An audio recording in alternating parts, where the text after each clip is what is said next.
Los alumnos, un fuerte abrazo. Hoy vamos a hablar sobre las bases psicológicas del aprendizaje.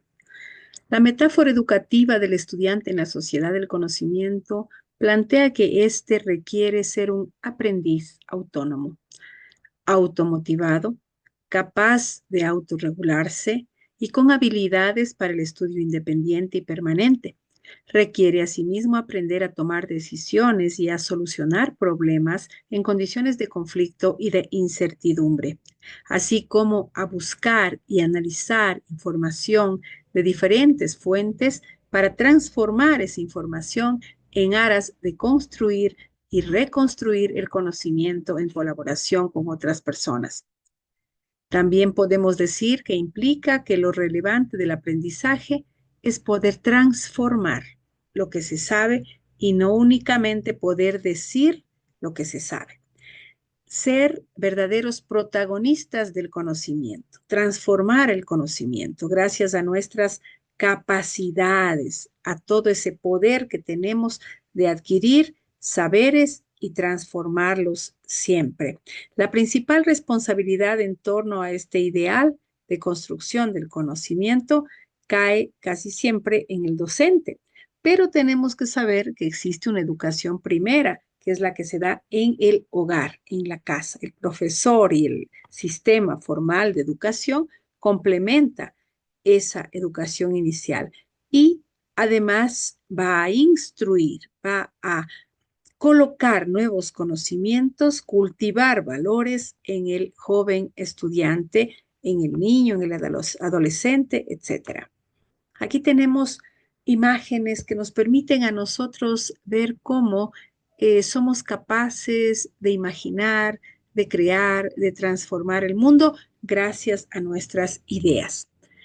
Cuando hablamos nosotros de nuestras ideas, del desarrollo del pensamiento del ser humano, de su pensamiento psicológico, de sus diferentes fases de desarrollo, obligatoriamente llegamos a un concepto que es la neurociencia, que es una ciencia que se estructura en historia, surge en el siglo XIX, pasar al siglo XX.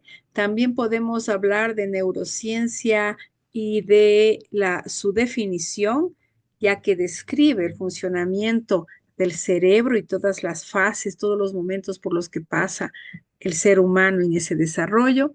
Es importante también relacionar la neurociencia con las bases biológicas, cómo somos nosotros como seres vivos, cuál es la funcionalidad de cada uno de nuestros órganos. Y si hablamos de la pedagogía, de la educación, lógicamente vamos a pensar en el ser humano como un ser vivo, con sus condiciones, con su organismo, sus órganos. Tenemos el cerebro, tenemos las neuronas, los lóbulos, los hemisferios izquierdo y derecho, etcétera. ¿Cómo se relacionan cómo se relaciona esta máquina, por decirle de alguna forma, entre comillas, tan poderosa que es el cerebro y que nos da la capacidad de ser lo que somos, seres racionales, los seres de los cuales se espera mucho en este mundo, pero que lamentablemente ni siempre utilizamos nuestras ideas, nuestros pensamientos en el aspecto positivo? Entonces vemos aquí la neurociencia y su relación con el aprendizaje, pues relacionamos todo este desarrollo biológico, psicológico del ser humano con el proceso de enseñanza-aprendizaje. El problema esencial cuando hablamos de la educación, de las bases biológicas, las bases psicológicas del aprendizaje, podemos decir que nos concentramos en primer lugar en una pregunta, en una idea, que es ¿cómo aprende el hombre? ¿De dónde nomás aprende? ¿Con qué cuenta para aprender? Y aquí tenemos la historia de la neurociencia que nos permite ver algunos autores que ya lo hemos mencionado algunas veces y que formulan diferentes teorías sobre cómo funciona nuestro organismo, cómo funciona nuestro sistema nervioso para ayudarnos a generar ideas, pensamientos, reflexiones.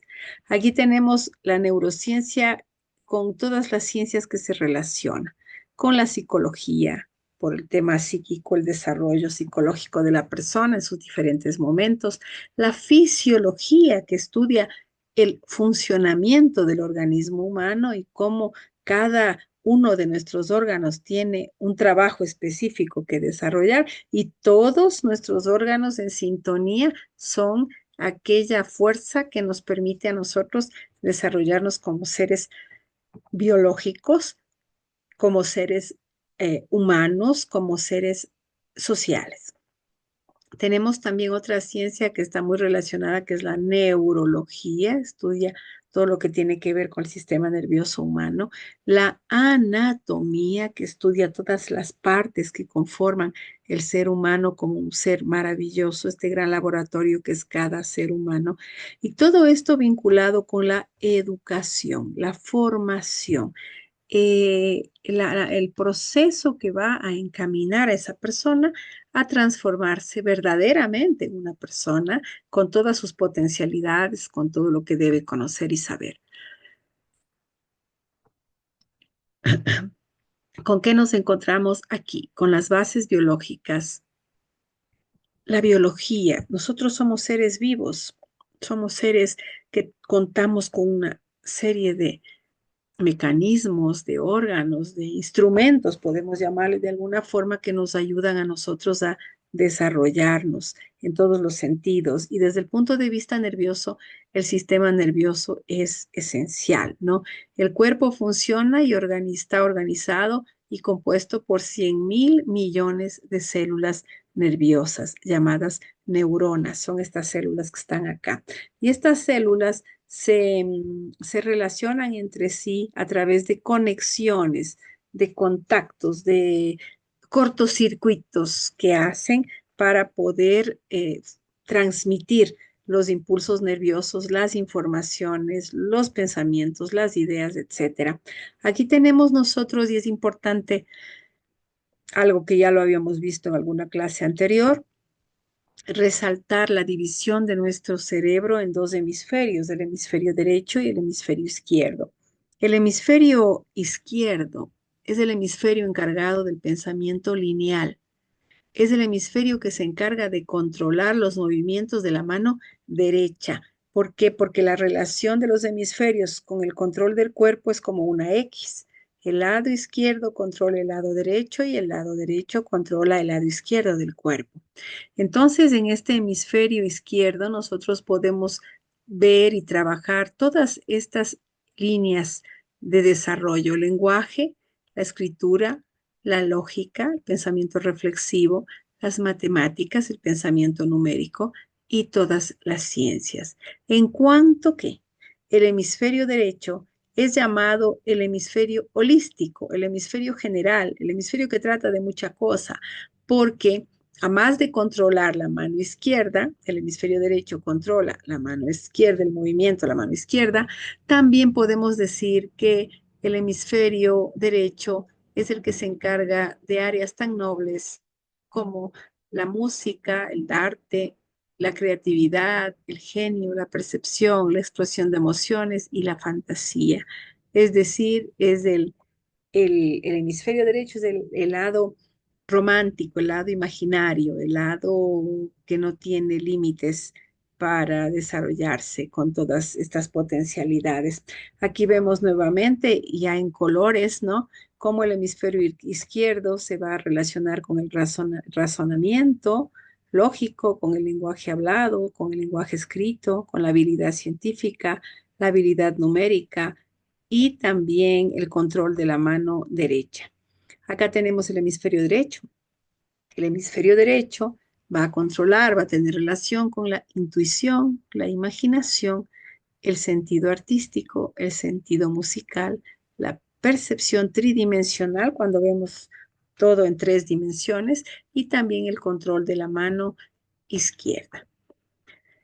Cuando nosotros hablamos del cerebro humano como un elemento biológico, porque somos seres biológicos, seres vivos, y nuestra diferencia fundamental con los demás seres es nuestra capacidad de pensar, de reflexionar, de analizar, de meditar, de parar para pensar, etcétera. nosotros nos encontramos con estas características que son los famosos lóbulos, ¿no? Y aquí tenemos el lóbulo parietal, este rosado que se encuentra aquí, ¿no? A este lado, es el encargado de la parte motora del movimiento, de la parte sensorial del manejo de los sentidos, de la temperatura, podemos darnos cuenta del clima, del calor, del frío, etcétera, el dolor, la sensación de dolor que podemos experimentar con un pinchazo o con una caída, por ejemplo, son funciones relacionadas todas con este lóbulo, el lóbulo parietal, que tiene que ver con la orientación, con el cálculo numérico, etcétera. El óvulo frontal, que todos lo tenemos, es el encargado de la planificación, de las capacidades del pensamiento, de las decisiones, de las ideas, de la expresión lingüística, a través del espacio que se llama el área de Broca, que lo encontramos aquí en el óvulo frontal. El óvulo occipital, aquí atrás, en la parte posterior del cerebro, es encargado de la recepción visual y de la interpretación. Entonces, recepción de elementos visuales que yo puedo ver, todo lo que yo puedo ver, lo proceso y lo guardo como información.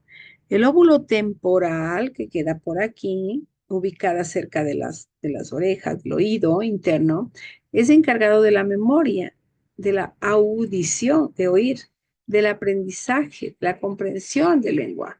Y a este lóbulo temporal que está por aquí, también se lo llama, se lo conoce porque ahí reside la famosa el área de Wernicke. La memoria y su localización en el cerebro. Aquí podemos ver, tenemos aquí el hipocampo, que es el responsable de la formación y consolidación de la memoria. Su ubicación está cerca del lóbulo temporal. Por ejemplo, aquí vemos unas características especiales que tiene y el hipocampo crece con el transcurso del tiempo y del aprendizaje. Miren esas características tan importantes. El aprendizaje, ¿qué es, muchachos? El aprendizaje es un proceso, no se da de un día para el otro, es paso a paso. Este proceso va a permitir que el estudiante adquiera habilidades, desarrolle sus capacidades, que también aprenda habilidades de comunicación con las demás personas, a dialogar, a transformar el mundo gracias a sus ideas. Cuando hablamos de las teorías del aprendizaje más utilizadas en la actualidad, hablamos de la teoría del aprendizaje conductista, de la teoría del aprendizaje de la psicología cognitiva, la teoría del aprendizaje constructivista, la teoría del aprendizaje social y la teoría de la cognición situada y relacionada con el aprendizaje en general. Aquí tenemos algunas teorías. La teoría conductista nos habla de que el aprendizaje se logra cuando se demuestra lo que se exhibe, una respuesta apropiada después de la presentación de un estímulo ambiental específico, por ejemplo. La psicología cognitiva es el aprendizaje entendido como la adquisición de conocimientos, cognitivo, conocimientos que voy guardando en mi mente, que me permite escribir, analizar, interpretar, buscar soluciones para problemas numéricos, etcétera. Todo esto se va almacenando en nuestra memoria. El constructivismo indica que el mismo individuo, que el mismo estudiante, a través de su trabajo va a interactuar con el medio ambiente. Quiere decir que la persona va a aprender del medio ambiente, del espacio donde se encuentra y va construyendo su propio sistema de ideas, de pensamientos, de conceptos, etcétera. Otro elemento importante es el constructivismo social, es otra teoría de aprendizaje. Dice, el aprendizaje lo construye el propio sujeto al interactuar con otras personas. Gran verdad. El aprendizaje experiencial se logra cuando el individuo participa en experiencias significativas y útiles para él. Siempre el concepto útil y significativo es muy presente. De aquí vamos al conectivismo. Es la teoría del aprendizaje en esta era digital. Hace una clase anterior les había dicho que cuando hablamos de la teoría del conectivismo, estamos hablando de cómo el ser humano, un ser inteligente, capaz, va a desarrollar habilidades con las nuevas tecnologías, con la informática, etcétera, guiado por el maestro, lógicamente. Con estas ideas concluimos esta clase. Un fuerte abrazo a todos. Espero que les vaya muy bien. Un fuerte abrazo.